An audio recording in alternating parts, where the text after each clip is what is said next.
Okay, but now imagine you go to the workshop, but it's a great workshop. It's fantastic.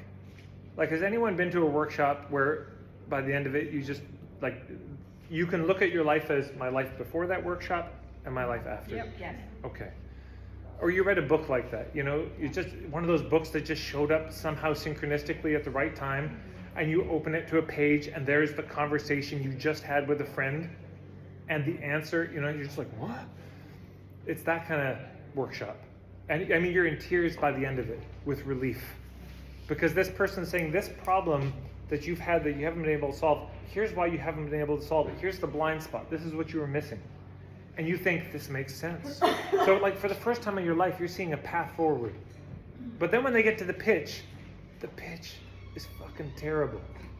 It's just like a shambling pitch. Just like, thanks for coming to my workshop. If you want to work with me, right? If you want to work. You probably don't. Thanks for coming. I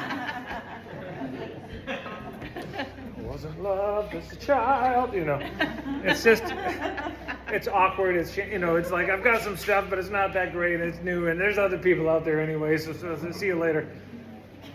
Even if the pitch was terrible, you see what I'm saying? If the rest of the workshop was so good, you probably go up to them after and say, look, I'm dealing with this thing.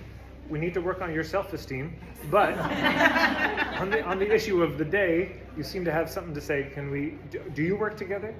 You fight through it. I'm not arguing for shitty pitches. It's not a binary. I'm saying, like, yeah, have something clear to say and all that. But that's not where the weight of it is. So it's the point of view.